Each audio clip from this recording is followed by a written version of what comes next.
Good morning, everyone.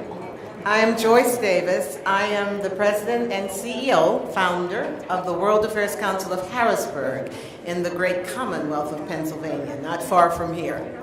I'm delighted to be here again with you and extraordinarily honored to be able to present our next speakers that I know will lead us in a most invigorating discussion.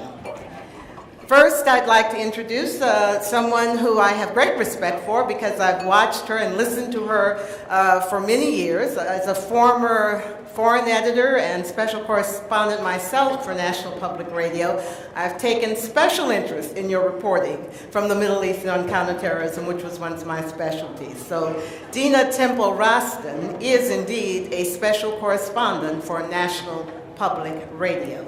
I won't give you my comments on my thinking. It's probably the most respected and objective news organization in the nation, but that's my opinion, right? But she has been previously reporting on counterterrorism and has also had a podcast called What Were You Thinking? So Dina will be one of our speakers, and we also are honored to have Ray Rothrock, who is chairman and CEO of RedSeal. Now, we really need to thank Mr. Rothrock because he is sponsor of 10 of the 35 student scholars who are with us today. Thank you. He is also author of Digital Resilience, which is indeed the topic of this discussion. So without further ado, I turn it over to our experts. So thank you very much. I am thrilled to be here and just can't believe I get an opportunity to talk about one of my favorite topics, cybersecurity. And they were supposed to have a clicker for me. You want me to catch it? Or anyway, if you could bring up the slideshow. So just while they're getting all that squared away, I was a venture capitalist, still am, I guess you could say, but for 30 years. And I started in venture capital before the internet happened.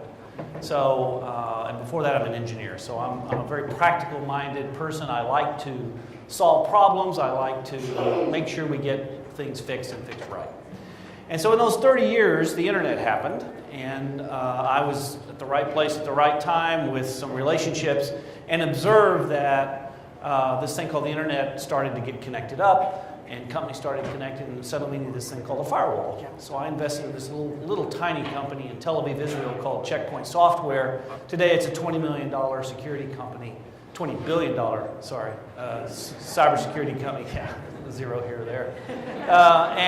It's quite successful and was one of the leaders, is the leader in the business. And over that 30 years, while at Venrock with the Rockefeller family, I invested in 15 other cybersecurity deals. Imperva, Vontu, and lots of others that went public, many of them. And it was interesting, in those days, when something bad happened on the internet, it was like a mole. And so there would along come entrepreneurs, and we played whack-a-mole. So up would come a problem, we'd whack it, right? Antivirus, you name it, whatever. And that was a very effective strategy for a long time. I really need the slides and the clicker. But anyway, so I retired. Tried to retire, and one of the portfolio companies that I was involved with while at Venrock was called RedSeal, the one that I wrote the book about and some other things. And normally in the Silicon Valley, when a leading venture capitalist shows up to be the CEO of one of the portfolio companies, great, thank you. Oh boy, okay. It's usually the end of the company. Our job as VCs is to invest in opportunities, and if they don't work out, then you somehow find a safe haven for it and sell the company or whatever.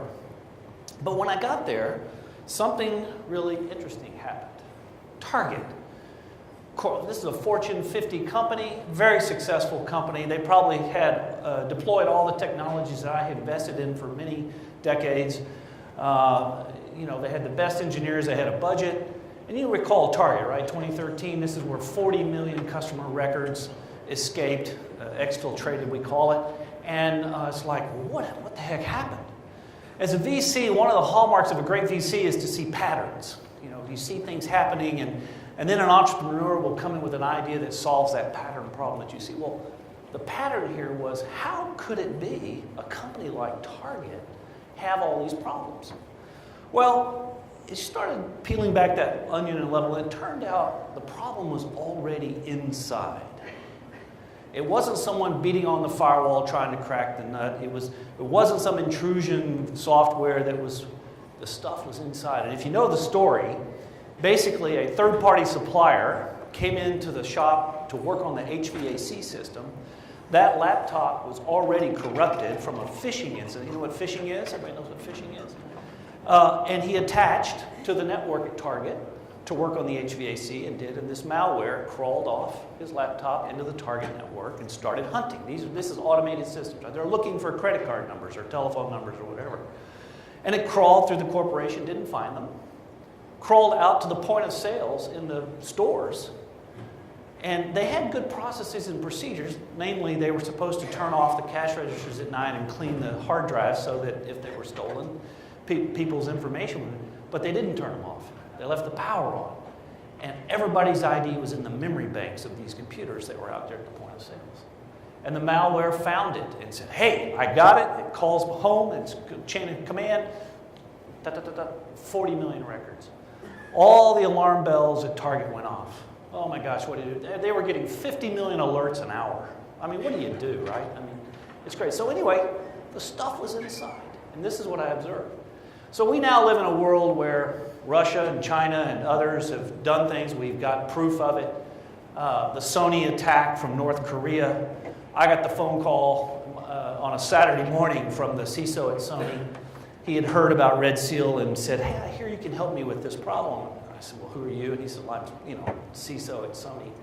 I went, oh my God, because this is about a week after the alarm bells went off there. So anyway, the point was, the tipping point for me and why I did not sell RedSeal was that we needed to think differently about cybersecurity. And so we did. It's because the hacker is already inside. And this is just a fact. This is a little phishing illustration, This is our number one problem. 99% of all successful exfiltrations start with a phishing attack. It's a big problem, right? It's $2 trillion, Forbes estimates. $2 trillion, and that doesn't include the trillion of intellectual property. That's about 10% of the nation's economy. Here's a question. So people say, well, why can't we just R&D our way around this? So do you know how much money corporate America spends on R&D every year? Only about $500 billion, about $500 billion. So this problem is a lot bigger than our R&D budget, and we've got to do R&D on other things like medicine and other stuff. So this is a real problem. But the real problem, I think, is about trust and confidence. I was so interested last night at last night's dinner when they talked about how the erosion of trust in our systems. Well, if you've got a company and your data credentials are being flown out the door, you might lose a little trust there. And of course, just a few weeks ago, we saw where a company in the Silicon Valley lost half of its market share on the day that a Bloomberg story showed up. And we'll probably talk about that in a minute. So how do we know this to be the case? Well, these poor guys, they got hauled before Congress. They lost their jobs. These are just two examples. Then we got Mark Zuckerberg in the upper right-hand corner. He's got another problem, the social networking, the ability to influence us. Even though it really wasn't a cyber attack, it was using his systems to fool us. So I wrote a book. So a lot of people said, Ray, this is really interesting. Why don't you write a book? They said, I'm an engineer. I don't write very well. And they said, I bet you can do okay. So I did. I thought about it. I read a bunch of other people's books and really got to thinking about the process. So I came up with a strategy. Resilience is a strategy. It's about people, process, and technologies. It's not just technology. It's not just doubling your budget and buying more layers of stuff. You got to think smarter. And just to give you an example, what is resilience? Resilience is the ability to survive an impairment without anybody knowing you've had an impairment. Classic example, in the summer of 2016, Wall Street Journal, United Airlines, and the New York Stock Exchange all went dark in the same hour. It's like 10:30 in the morning. And the Twitter feeds were, my phone was blowing up. It was a cyber attack, cyber 9/11. No, it wasn't. It was a router upgrade, a scheduled router upgrade by Cisco Systems. So they weren't ready for this. They didn't have a resilience backup. The Wall Street Journal was out and the New York Stock Exchange was down for hours. It's not cool. If you're a big business and we depend on that, what if you're in the hospital getting ready to go into the OR and the systems go down. That'd be pretty scary, pretty frightening. So resilience, I think, is where we have to go. And just to give you one more real-world example, look at this room. This room is a beautiful room. I'm sure it's been maintained well, but there are smoke detectors, there are speakers that probably they could an alarm. There's some blinking lights that will come on if there's a fire in here. There's sprinklers will put the fire out. So did any of us check the hotel's certificate of occupancy? Did anyone check if the elevator was good? You walk through these doors, you didn't even think about it because someone already thought about what could go wrong, and they put in all these systems because this room will probably never catch on fire, but the people who built this building had to put that in because the government said, just in case it does. Cyber, we have built our entire digital world in 30 years. We weren't thinking about the fire in the room 30 years ago. We're barely thinking about it now.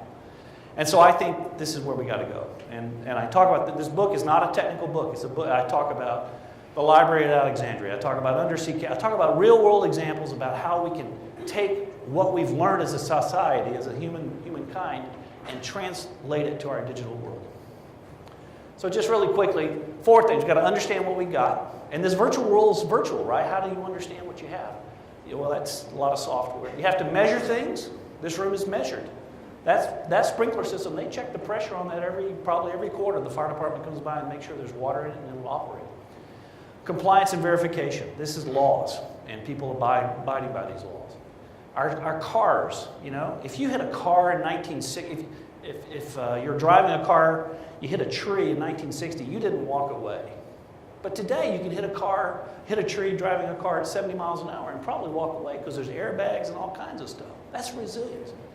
We don't do that. So interesting in my little company, and this isn't a commercial, but we are in the understanding business. So we go out and we figure out everything you have, every pathway, and it's all software and all technology. So we do that. And we always find out that most people think they have a complete understanding of how this room works or how your network works. And the truth is they don't. We always find paths, and I've got lots of war stories about some fun things we found on behalf of our clients that they thought it had it all figured out. Scoring. So we created this thing called a digital resilience score. It looks just like FICO. Everybody knows what a FICO score is. If you went to the auto car shop to buy a car and you had a 726 FICO score, you could probably get a pretty good credit on it. They'd give you a good, decent deal. But what if you had 350? Right? You can't borrow money if you've got 350. So it's the same thing. We do all this analysis of who you are. We look inside your virtual world and we score it. And it's very useful because today it's 726. Tomorrow it might be 700 and it's 650. It's going down. And if you're the boss, you can ask your technical people, what's going on here? So again, it's a trigger. It's a way to think about resilience. So, and if you're under attack, oh my gosh, Target was been well documented, but it is hard because it's an IP address. I'm not even going to explain what that is, but it's a logical connection in your network. You don't even know physically where it is.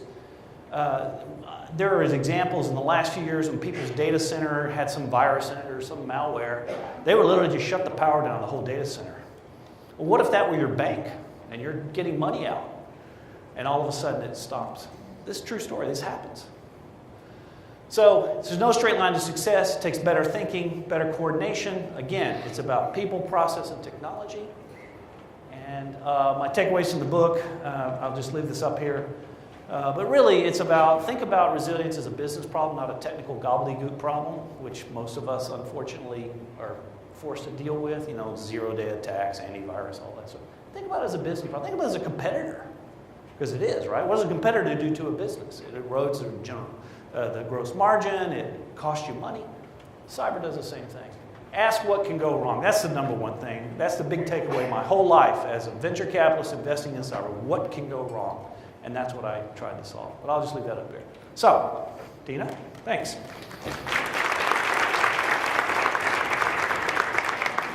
So thank you very much for that. Is my microphone on? Barely. Great. Barely? There Okay, there you go. That's it. There you go. Now I can hear myself. Thank you very much for that. I wanted to put this in the context of the types of information that the World Affairs Council is so interested in, and that has to do with countries and what they're actually up to.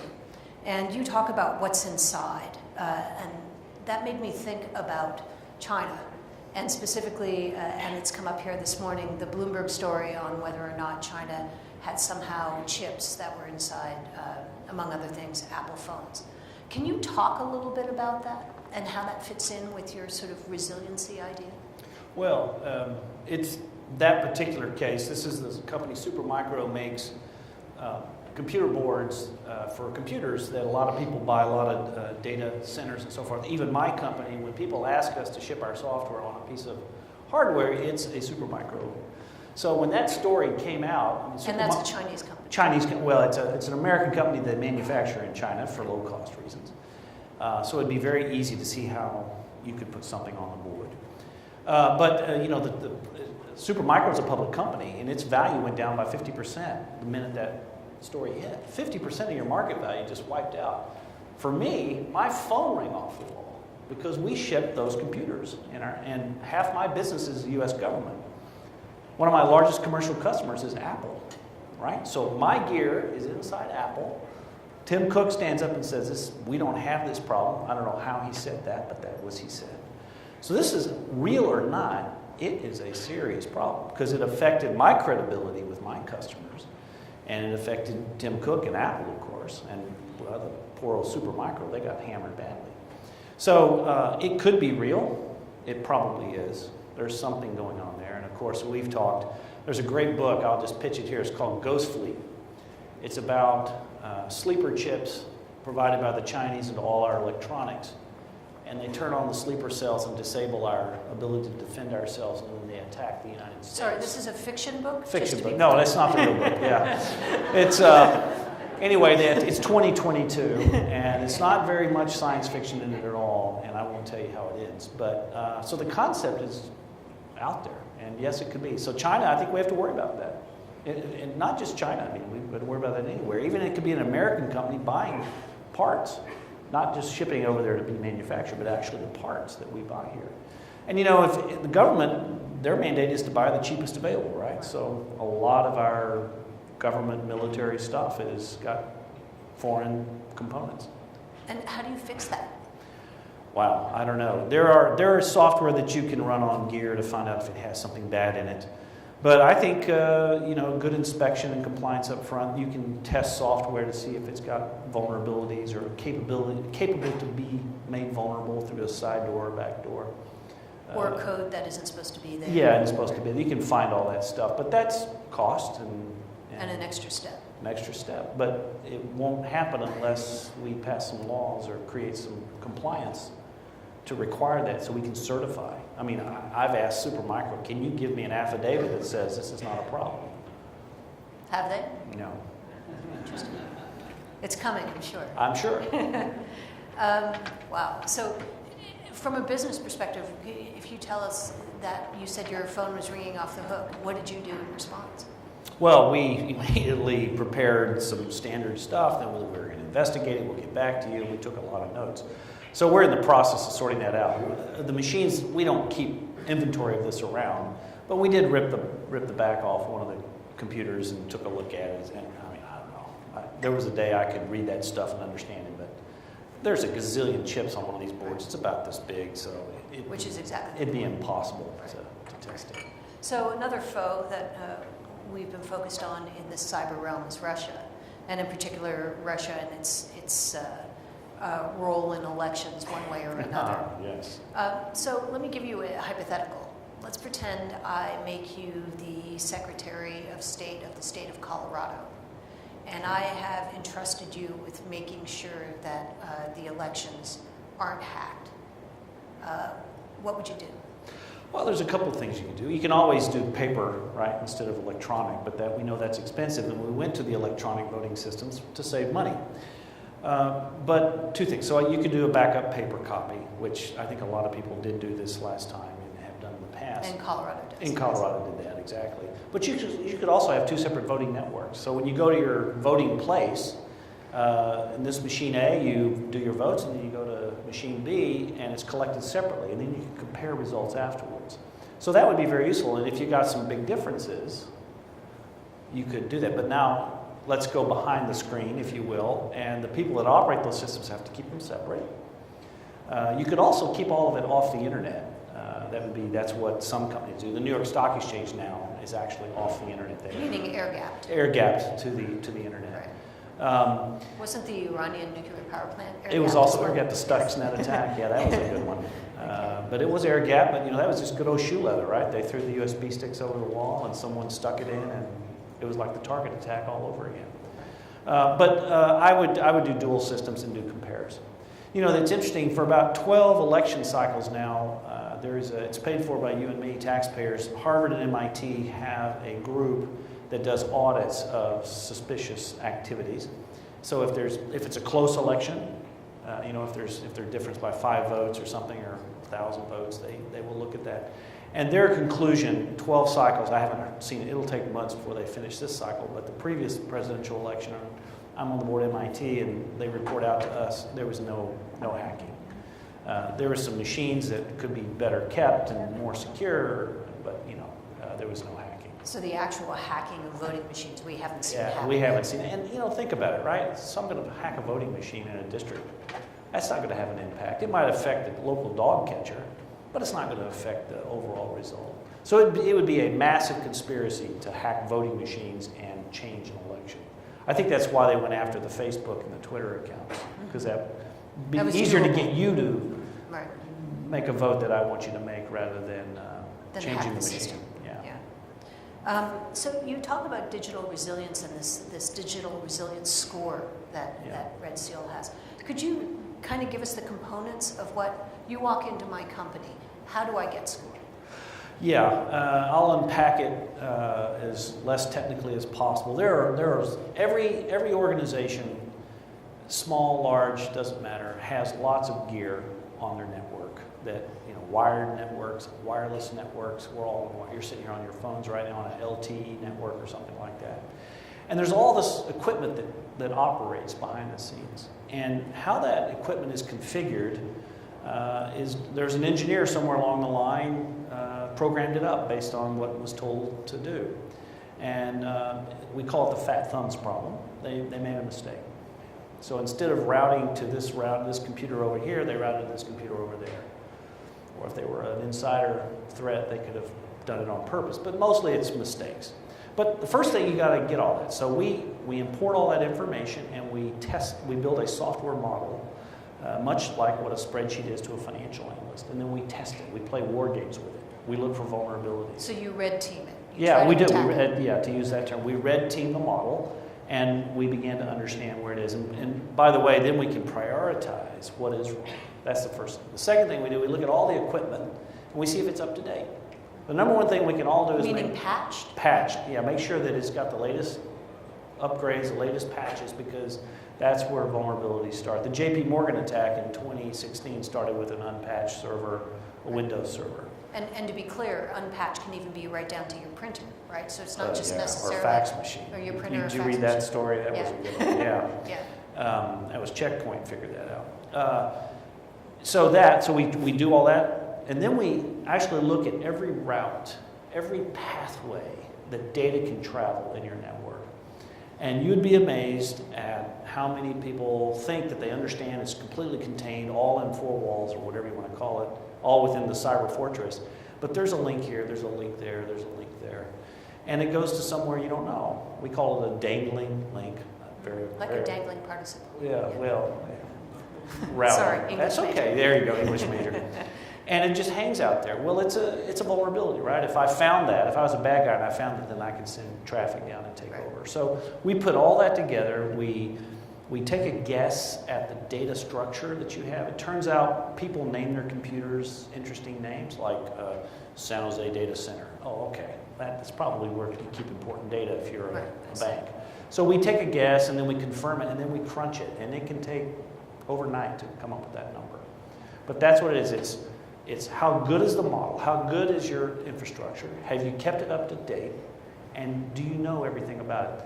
There's several organizations in the world, NIST, the National Institute of Standards, and the Center for Internet Security. They have their things that you should do, and we model that score after their recommendation. And they don't provide an actual score? No, they don't. It's a lot of technology. There's $50 million of venture capital in that score.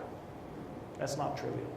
So your score could go down technically then. Let's say you have Hewlett printers and or HB printers, and there's been a patch and you don't bother to update. It, right. That would affect your score. Yes.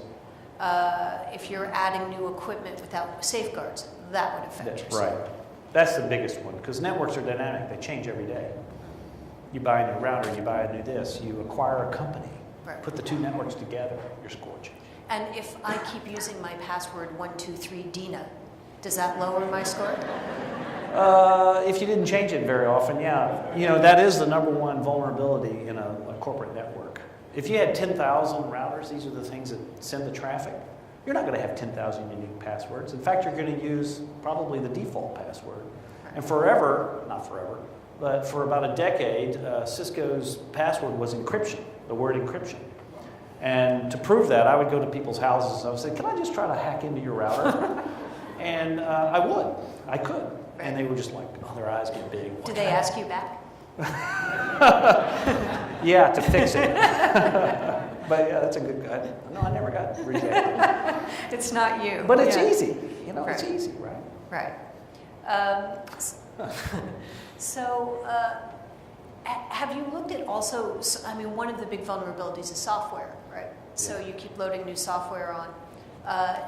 Does that go into the score as well? Not into our score, but there are other scores that do that checking. Veracode is a company, I think it was just acquired here this week, but they have the ability to evaluate the code. The big threat there is this thing called IoT, Internet of Things, right? Your refrigerator, even your telephones now, Internet of Things. Most of those devices have CPUs and processing capability that you can't load detection software on there. Right. So you just kind of got to depend on it to having been built well. Well, Cisco and others predict there's going to be 30 or 40 billion of those in the next couple of years, and they call that the attack surface. So now you have all these naked devices out there that could be a point to start. And so the software for those needs to be tested because you'll never upgrade them once you install them. At my house, like I say, I'm an engineer, but I've got like 63 things on my network at home. Nest cams, and thermostats. Wow, you use Nest. Yeah. Okay. Would you like no? No, they're just kind of You scary. can They hack can that watch in, you. yeah. Yes. Well, I get pictures of bobcats and cougars and stuff. So in your book, you talk about thinking about your data rather than your network Yeah. vulnerabilities. Can you talk a little bit about that? Well, the data, that's the information that the dark web sells. So if they get your information, that's what it's all about. Now, not all data is equal. And there are laws. The laws that we have in place, HIPAA and those sorts of, those are usually all about data. PCI, these are acronyms in the business. But it's all about protecting your data. But if you look at, they say, thou shalt not do this, thou shalt not do that. And then you look at the details, it's about the computer network is how they have protected that data, not the machine that it's on necessarily. And that's why, with, I think, the understanding element, to get that data out, for the bad stuff to get in, that's the pathway. So you need to know both. But you have to prioritize. I mean, a large network, U.S. Post Office is a customer, 42,000 routers, 3 million endpoints. That's enormous, right? You can't know where all the data is. So you have to think about, well, okay, how do you get it out of this building? How do I get it out of that network? And that's an approach. That's why it's a more efficient approach from a security point of view. So do you think that data needs to be encrypted at rest? Oh, it'd be great if it was encrypted always. It's very heavy and very hard to do. I did an encryption company. I did two, actually, back in the day. And we're just not there yet. The CPUs don't have that horsepower. Right. That's the problem, Yeah. is that it's a horsepower problem. But yeah, if we could encrypt everything, then our problems would go away. Is there a difference in the way just malicious hackers try to get into your company versus the way state-run officers of the PLA or the GRU try to get in? Are there actual differences? Yeah, there are actual differences. The commercial hackers, if you will, the bad guys, they don't care. This is simple software. They're just going to go at it. They're going to throw a lot of things at you, and something will get through. Because they don't care if you get detected. You're probably not going to do anything about it. In fact, until this administration, you could not do something about it. In fact, if you had a hack and called the FBI, if you were hacked and you called the FBI, they'd say, "Don't touch anything. Don't do anything. We need to come and inspect." It's like, wait, my house is burning down. You know. Right. Or my business needs to run. Yeah, I got it. Yeah, but then they say, "Oh, don't touch it." So, but a state actor wants to be very sleuthy, right? I mean, Sony would not know that they had the attack until it revealed itself. And they figured out it had been in the network for 11 months. Right. So that's the difference. You want to be sneaky on the state actor front, and you don't care on the other. You just want to break in and get the data. And the average hack, aren't they crawling around your system something like 222 days? Isn't that the average one? From the time you discover them, from the time they implement the hack until you discover them, it's about 200 days. Yeah. Yeah, which is quite amazing when you think. Yeah. Well, think about if your house caught on fire and you dialed 911 and it took the fire department 2 days to get there. Right. Your house would be burned to the ground. Right. That's what we have in our world that we're living in. The cyber threats that we have. There's a time gap, and time is our enemy. So let me just quickly ask you about one thing that has been a new interest of mine, and that is cyber insurance. Companies like AIG and JLT are selling 1,000 policies a day, Yeah. which seems to be an indication that people at least are hearing your message or are open to your message about resilience, because insurance tends to change behavior. Yes. How do you see this growing cyber insurance industry fitting into your larger idea of digital resilience, and is it a good thing, and will it change behavior? Taking that and going in reverse, it will change behavior. Because what is insurance? Insurance is about transferring risk.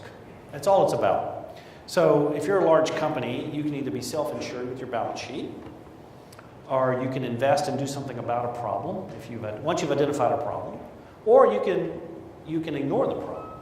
And insurance is usually cheaper than making the investment, so that's why insurance industry exists. So cyber insurance is really important, but presently it only, it's only this much of the problem. It's just this much. And typically it only covers out-of-pocket expenses. And these, like in the case of Target, they only paid for the letter that everybody got that said your credentials, right? It doesn't pay for a new router. It doesn't pay for a new architecture. It doesn't pay the $100 million of upgrades that you might have to do. So it's not there yet. And the reason why it's not there is, so 2 years ago, I had my BD guy say, call 12 insurance folks. And they come out and they have a sheet of paper with 20 questions, and you fill it out, and then they give you a price quote. They didn't even ask to see what my data room was. They didn't even ask anything about my cyber infrastructure. It was just simply answering questions. That's the state of it today. It needs to get to the point like life insurance. If you buy life insurance and you want a big policy, they will send a nurse out to check you out. They may even ask you to go see a doctor and get some sort of checks. They're going to check your blood pressure, blood type, all that stuff. That's what my software and other people's software does, and we're not there yet. But I am having conversations at pretty senior levels in the insurance industry, and they're slowly getting there. Insurance companies are the least risk takers on the planet. I guess we like that. Yeah. Yes. But Why don't we take some questions from the audience? If you could come to the microphones and say who you are, that would be lovely. Oh boy. Okay. How about, let's go with the young lady first. I'm Trish Joyce from Rochester again. I find this really fascinating. I've got a lot of family in the tech world. My background is Xerox. You use a lot of Xerox phrases, which is interesting. But my question is, how widely recognized is your resilience score in terms of competitive advantage to acquiring customers? Not as much as I would like it to be, of course. It should be. But thank you. It's catching on. Look, it's the concept of measurement, which was on my how do you become resilient? You understand and you measure. And you can't measure if you don't have a basis. And so it's very important. And that measurement concept is quite broad. NIST and others, they have ways, they have suggestions. But no one's really implementing. There's a bunch of companies that will come. we call them the outside-in guys. They'll come by, they'll look at your IP connection to the greater internet, and they will observe the traffic that's coming at you. And they'll say, and basically what they're deciding is if you live in a bad neighborhood. So it's like the insurance guy driving by and taking a picture of your house and then writing you a policy. It's like, is that interesting? I don't know. I'd rather know what's going on inside. So the score is very important. I mean, the MITRE report has got some things that I'm learning just from Dina and getting prepared for this day. There's a lot going on out there. The good news is, I can say this quite safely, the post office is one of my largest customers. They had several breaches a few years ago. So if you used your credit card at the post office in the last 2 years, you're probably okay. But the Postmaster General looks at his digital resilience score every day. It's on his to-do list. And when I was at Sun Microsystems a long time ago, the CFO and I became buddies, and he had one sheet with key metrics on it. And it's kind of like, I get it. And then you go to business school and they teach you cannot manage what you do not measure. If we're going to manage cyber, we got to measure it. So that's a long answer, sorry. What do you get to steal from the post office? Your credentials, if you've used credit cards. So it's mostly credit cards, Yeah, not stamps. it's personal data. No, well, I don't know. But the breaches, we were actually one part of the post office, and they had a breach, and they said, well, where's RedSeal? And they said, we don't cover that part, so we got a new PO. Okay, this gentleman here. I'm Chris Huntington from Cincinnati, Northern Kentucky. I'm a board member and actually also a CISO, so I wanted to thank you for once for talking a lot of sense today. But the one thing that I wanted to ask you about is, can you expand on how you would further regulate? We've seen things like DFARS not really penetrate the industry that it was meant to regulate in a way that was timely. We're just now seeing manufacturers coming to grips with what that is. So how would you more effectively push those regulations down, and are you concerned about the effects that those regulations have on small business and the load that they would take on financially? Yeah, absolutely. In fact, small business is very vulnerable to all that. And I actually backed a company called Cloudflare in San Francisco that takes care of all the small business. They provide, they call it Google level security for $10 a month. I actually use it at my company. Even though I'm a cyber company, I use Cloudflare to take care of all my network stuff. It is very expensive, and there's not enough people, right, for every small company to take on. So you're going to have something. This building, the regulations in this building about keeping it safe are local. And I think that's how it'll have to happen. There will be, the smart Secretary of State in Colorado will take an action, we'll get some regulations passed. I believe the big hammer, though, comes from the SEC. The SEC requires audited financials and reporting and all that disclosure. It's all about transparency and visibility. We don't have that in cyber. And I think that's where it'll start. It'll start with the SEC, and then the states will take some actions, and it'll work its way down. But do you see that happening anytime soon? Well, I've seen the words on paper. I don't know if it'll actually get implemented, but there's words on paper, and people have it under review. Yes. Thank you. I'm Ed Martins from World Boston. I have a question. I'm curious how many of these attacks are like state-backed or state-operated, or whatever the proper term is for that, or some of them just out-and-out criminals. Like the target, that strikes me as just strictly criminality. They were stealing people's thing. And how many of them are state-operated? I have a second question for you. What's a good company I should invest in? Well, I got a few shares of RedSeal, I'll say. No, most of the attacks are criminal. They are. The state stuff we don't hear much about. I mean, it was very interesting that President Obama stood up and said North Korea attacked Sony. But I think North Koreans were proud of that, so it was hard to hide. And look, there's some standing policies in the United States. If you're a commercial entity and you're being attacked by a state actor, you cannot attack back. Is that fair? I don't know.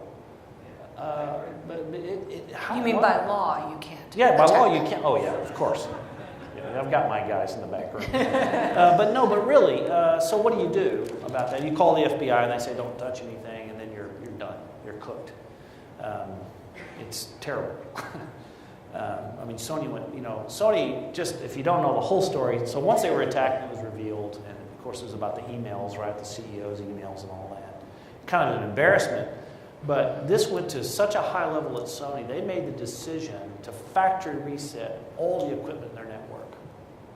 think about it. If you were a bank or you were a hospital and you factory reset, it took them 8 days to bring it back up. That's why they called me, because we helped them redesign their network so it would be better. But can you imagine? And when this guy called me on the cell phone, we did the whole deal on text, the non-disclosure, the contract, I mean, everything. It's funny, it took us 8 days to get them back online. So they were out. They couldn't write a check. They couldn't make a payment. You couldn't do any health care. You couldn't even make a phone call. Yeah. For They did 8 all their days. payroll by hand. Every right? day, by hand, for 8 days. And then it took them 6 months to pay me, but you know, that's, but anyway, but that's the magnitude of the threat. Can you imagine shutting down a bank? How could they have avoided that? How could Sony have, is there like two or three things that Sony could have done had they come to you earlier that would have stopped this? Yeah, we could have seen, like at Target, we could have seen the pathways. That's, again, you want the data, but how does it get there? That's part of the magic. Sony, I'm not sure we could have, because the malware was in the routers, not in the computers. And we typically don't sell router malware detectors. Now we do, after Sony. But before that, nah. So it was a little ingenious. It was brilliant. So you said earlier a number that really struck me, which was that 99% of exfiltrations start with phishing attacks. Right. And my husband talks about that in terms of carbon units are the problem. People. Yes. Because they click on Yes. on an email. How do you stop that? Well, there's a lot of training you can do online. We even do it at my shop. Every quarter we send out a fake phishing attack and see who clicks on it. But then you have to have policies, right? So let's say you fail the test 3 times. What do you do with that person? You as a company, or Yeah, you as you as a person? company, what do you do with that person? You can Right. train them. I mean, we all make mistakes. You can move them to a job where they're not answering email for the company's behalf, or you cut off that person's terminal for, or you buy technology that will strip all that stuff off. Well, that's heavy and so forth. But more importantly, what do you do if the CEO fails 3 times? Right? Has that ever happened? No, never. But what do you do? I mean, what if the president does it 3 times, or a senior member of Congress? What do you do? Right. Well, you have him not answer his own emails, right? Yeah, right. That you can do that. I had a boss once that had a computer, but it was just a shell because he had everything printed out. But really, it's phishing. So we have to have policies, right? That if you and change jobs and train people, but it's going to last forever. And just to be clear, phishing emails aren't usually the ones that ask you to invest in Nigeria. No. They're actually very sophisticated with like one letter that's slightly different. Yeah, or there's a few extra pixels in the Citibank logo. In the Citibank, they're wanting that you get a bank email that says, "Oh, we need you to reconfirm your Your login wire credentials." transfers, right? Yeah, or and it's the Citibank logo, but it's got a little extra, couple of red pixels on the T that you didn't notice because you don't notice. And the way to do that, I'll just tell everybody. So you should go from the from, and you look up the from, and it will be all kinds of other gobbledygook in there, and that's the signal. And so you just take your cursor on the from in the email, and it won't be Citibank. It'll be some other weird thing. And just delete it. How many people knew that in this room? Excellent. How many people changed their password in the last 90 days? Wow. You guys get an A. How many That's people are fantastic. required to do that by their company? Yeah, okay. Remain standing. I'm Charles Shapiro from Atlanta. It amazes me to hear business asking for regulation, particularly in this anti-regulatory environment that we are in right now. I mean, how does that happen? And can you also talk about the ability of our congressmen and state legislators to understand what they're talking about enough to pass legislation? I completely agree with you, but like I say, we built this digital world we live in 30 years, and none of those thinkings were in place, and we've got to get there, or we will suffer the consequences of lights going out and water. I mean, the Russians did attack Estonia, and they just to prove it, they turned the power off for 4 hours. Industrial espionage. There's a case. What do you do about this? There's industrial espionage. A steel plant in Germany, a competitor threatened them, said, we will cyber shut down one of your mills if you don't do something. And this plant said, are you kidding? And they shut it down. Oh my gosh. And they said, now we'll shut down the second one if you don't comply. And they said, you can't do it twice. They shut it down. They had a third mill. Said, we will shut you down and you'll be out of business if you don't comply. They have to pay ransom? Was it ransom? It was ransom, sure. And they didn't. And they shut the third mill down. But in the process of that, it overheated. The cyber got a little wacky. They pumped up the heat and the mill blew up and it killed some people. That's the only cyber attack I've read about. There must be others out there, but that's the only one I've read about where human beings were injured as a result of a cyber attack. And who launched it? Unclear. This was in the popular news about 7 years ago, 6, 7 years ago. I can't remember the name, but it gets in the book Dark Territory by Fred Kaplan, a great book, by the way, talks about the history of cyber in the U.S. Nonfiction. Nonfiction, great book. He talks about that because we did this thing called Project Aurora, where we tried to overspin generators and see what would happen, things like that. Yes, sir. Major Plow from the Institute for World Affairs. Could you come a little closer to the microphone? Yeah. You're very soft-spoken. So the digital world is founded on trust and the flow of information. Because of that trust, you trust your Gmail. Therefore, you're willing to share information with other people through it, which is why phishing is so effective. Because you trust the mode of information. Therefore, if someone messages you, you're more willing to open it and invite the stack. We're finding a world where we're more connected with more entry points for the average civilian to give information, to spread it over the internet. When we look at the Cambridge Analytica attack on Facebook, we see that the reason why user information was spread wasn't Facebook itself. It was users freely giving the information to Well, there was a Facebook third-party quiz. person who was using Facebook information. Yeah, but the way that the information was spread was Facebook quizzes and the willing, transfer of information from the users. We're finding more user-based systems where it's just peer-to-peer. Do you have a question? Yeah. How do we deal with that? How do we deal with the fact that we can build up resilience, we can tackle it from the corporation standpoint, but how do we deal with a world where users freely give information to malicious actors?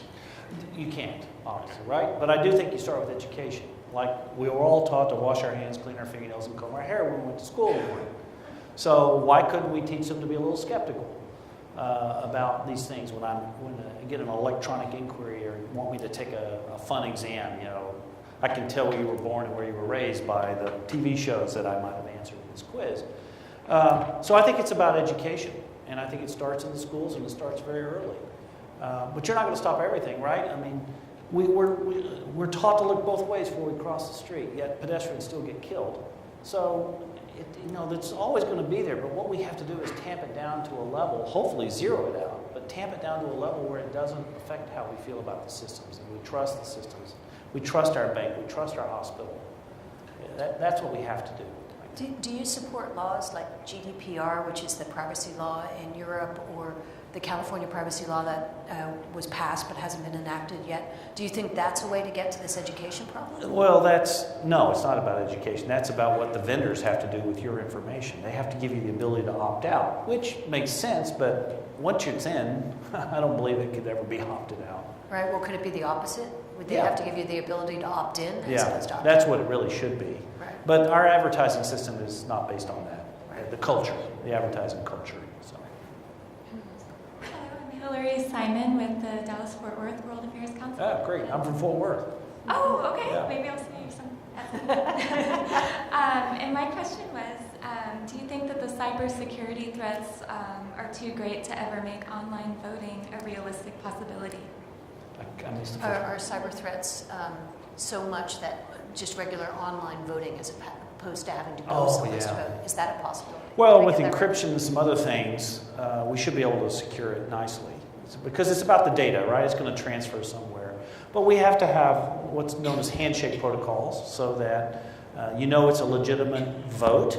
when it gets collected at the collection point, and maybe there's a round trip, so I know it's been collected.